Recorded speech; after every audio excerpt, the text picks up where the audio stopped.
नमस्कार, मैं हूं अनुराधा और आप देख रहे हैं जागरण बुलेटिन। इस बुलेटिन में बड़ी खबरों पर विस्तार से बात करने से पहले एक नजर सुर्खियों पर।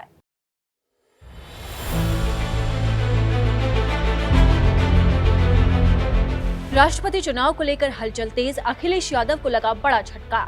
शिवपाल समेत कई नेता करेंगे एनडीए प्रत्याशी मुर्मू का समर्थन।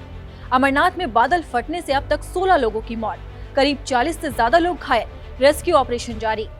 एलन मस्क ने किया ट्विटर संग डील खत्म करने का ऐलान। मस्क की घोषणा पर आया ट्विटर का रिएक्शन, कानूनी कार्रवाई की दी धमकी। कोरोना मामलों में फिर इजाफा, आज भी 18,000 से ज्यादा केस, 43 संक्रमितों की गई जान। सुर्खियों के बाद अब बात आज की सबसे बड़ी खबर की। राष्ट्रपति चुनाव को लेकर देश भर में हलचल तेज होती जा रही है। एनडीए से लेकर विपक्ष ने इस चुनाव के लिए अपनी कमर कस ली, लेकिन अखिलेश यादव को बड़ा झटका लगा है, क्योंकि उनके सहयोगी एनडीए प्रत्याशी द्रौपदी मुर्मू का समर्थन करते हुए नजर आ रहे हैं।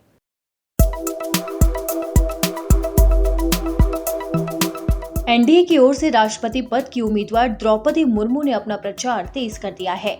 शुक्रवार को वो उत्तर प्रदेश पहुंची। यहां उन्होंने सांसदों और विधायकों से अपने लिए समर्थन मांगा और उत्तर प्रदेश की सराहना की।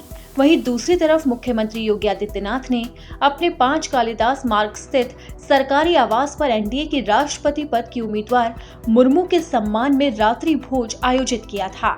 इस रात्रि भोज में बीजेपी के सहयोगी दलों के नेताओं के अलावा समाजवादी पार्टी नीत गठबंधन में शामिल सुहेल देव, भारतीय समाज पार्टी के अध्यक्ष ओम प्रकाश राजभर, प्रगतिशील समाजवादी पार्टी लोहिया के अध्यक्ष शिवपाल सिंह यादव, जनता दल लोकतांत्रिक के अध्यक्ष रघुराज प्रताप सिंह और बहुजन समाज पार्टी के विधायक उमा शंकर सिंह भी शामिल हुए।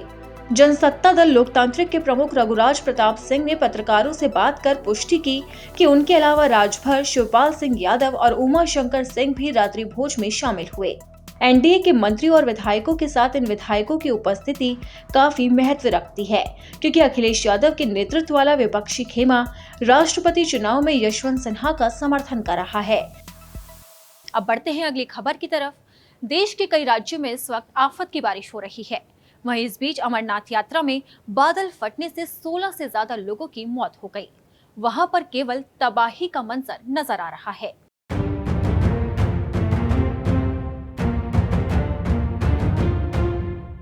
जम्मू कश्मीर में अमरनाथ गुफा के पास बादल फटने से आई बाढ़ में 3 महिलाओं समेत 13 श्रद्धालुओं की मौत हो गई।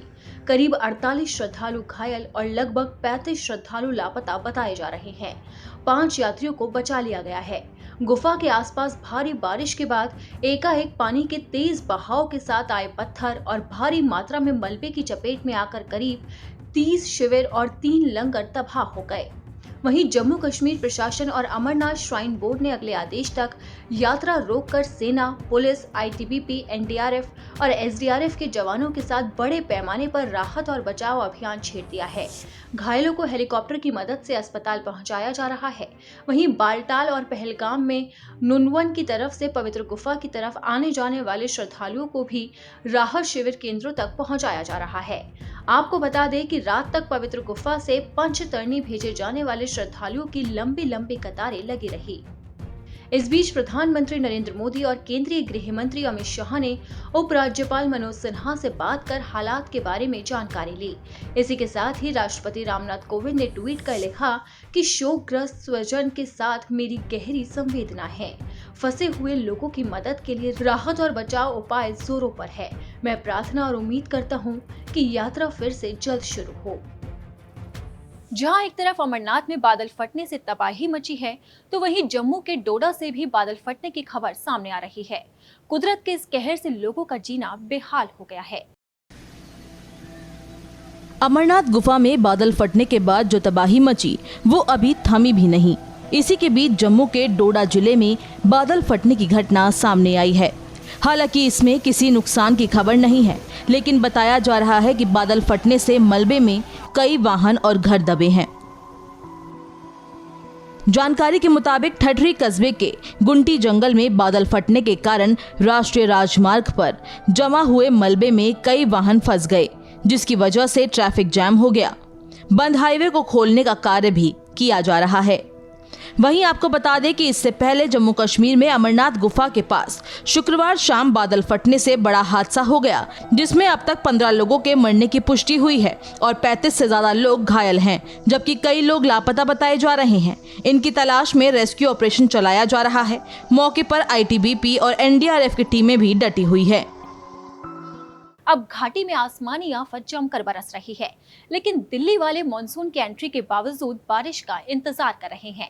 राजधानी में इस वक्त भीषण गर्मी पड़ रही है, जिससे लोगों का घर से बाहर निकलना मुश्किल होता जा रहा है।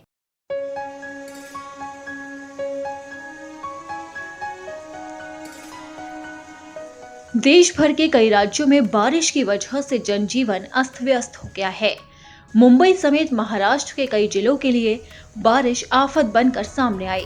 इसके अलावा पहाड़ों पर बारिश और भूस्खलन ने रहवासियों के लिए दिक्कतें बढ़ा दी। स्थिति को देखते हुए बद्रीनाथ हाईवे 2 दिन के लिए बंद कर दिया गया।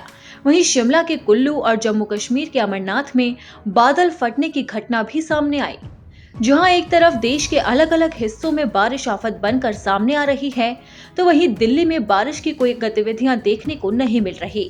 दिल्ली में पिछले कुछ दिनों से उमस ने लोगों को परेशान कर दिया। हालांकि मौसम विभाग के मुताबिक जल्द ही दिल्ली में गरज के साथ बारिश हो सकती है।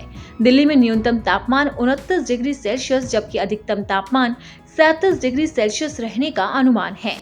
यहाँ दिन में आसमान में बादल छाए रह सकते हैं।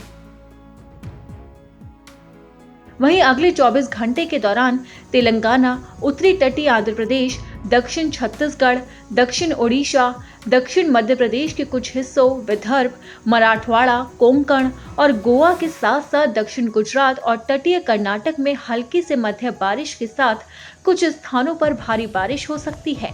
वहीं उत्तराखंड, हिमाचल प्रदेश, केरल और उत्तर प्रदेश की तलहटी में हल्की से मध्य बारिश के साथ ही कहीं कहीं पर तेज बारिश हो सकती है।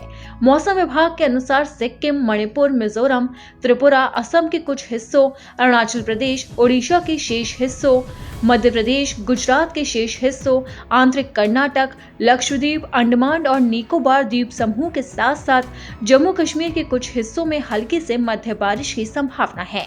अब बात करें अन्य राज्यों की, तो पंजाब, हरियाणा, पश्चिमी उत्तर प्रदेश और दिल्ली और उत्तर राजस्थान में 1-2 स्थानों पर इसे मध्य बारिश हो सकती है। शेष पूर्वोत्तर भारत, पश्चिम बंगाल, बिहार और झारखंड के कुछ हिस्सों में हल्की बारिश हो सकती है। मौसम विभाग का कहना है कि आने वाले दिनों में राजधानी दिल्ली को भी भीषण गर्मी से राहत मिलेगी। आपको बता दें कि मॉनसून ने राजधानी दिल्ली में दस्तक दे दी है, लेकिन बावजूद इसके यहाँ पर बारिश की गतिविधियां देखने को नहीं मिल रही है। यहाँ तक कि भीषण गर्मी से लोगों का बेहाल हो रहा है। दिन के समय तो लोगों का घर से निकलना ही मुश्किल हो गया है। तेज धूप ने लोगों की परेशानियों को बढ़ा रखा है। वहीं मौसम विभाग का कहना है कि जल्द ही इस गर्मी से राहत मिल सकती है। अब देखना होगा कि राजधानी दिल्ली में कब तक राहत की बारिश होती है।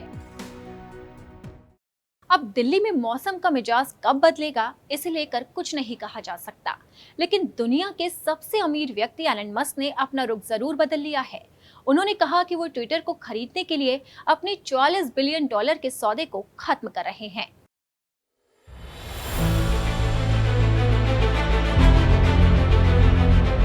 टेस्ला के मुख्य कार्यकारी अधिकारी और दुनिया के सबसे अमीर व्यक्ति एलन मस्क ने ट्विटर के साथ अपनी डील को खत्म कर दिया है। उन्होंने कहा कि वो ट्विटर को खरीदने के लिए अपने $44 बिलियन के सौदे को खत्म कर रहे हैं। मस्क ने आरोप लगाया कि सोशल मीडिया कंपनी फर्जी खातों के बारे में जानकारी देने में विफल रही है। टेस्ला प्रमुख की टीम द्वारा ट्विटर को भेजे गए एक पत्र में लिखा गया है कि मस्क विलय समझौते को खत्म कर रहे हैं, क्योंकि ट्विटर उस समझौते के कई प्रावधानों का भौतिक उल्लंघन कर रहा है। वहीं टेस्ला के सीईओ एलन मस्क द्वारा ट्विटर डील खत्म करने की घोषणा पर सोशल मीडिया कंपनी ने सख्त प्रतिक्रिया दी। सोशल मीडिया कंपनी ने कहा है कि वो $44 बिलियन के सौदे को लागू करने के लिए एलन मस्क पर मुकदमा करेगा, जिसे एलन मस्क अब छोड़ना चाहते हैं। आपको बता दें कि अप्रैल में मस्क ने ट्विटर के साथ $54.20 प्रति शेयर के हिसाब से लगभग $44 बिलियन के लेन देन में एक अधिग्रहण समझौता किया था। हालांकि मई में मस्क ने सौदे को रोक दिया था और अपनी टीम को ट्विटर के दावों की सच्चाई का पता लगाने के लिए कहा था, और अब मस्क ने ट्विटर के साथ डील को खत्म करने का ऐलान कर दिया है। अब बुलेटिन में आखिर में बात वैश्विक महामारी की। देश में कोरोना वायरस के मामले लगातार बढ़ते जा रहे हैं। आज भी 18,000 से ज्यादा मामले सामने आए। यहाँ तक कि मौत का आंकड़ा भी लोगों की टेंशन को बढ़ा रहा है।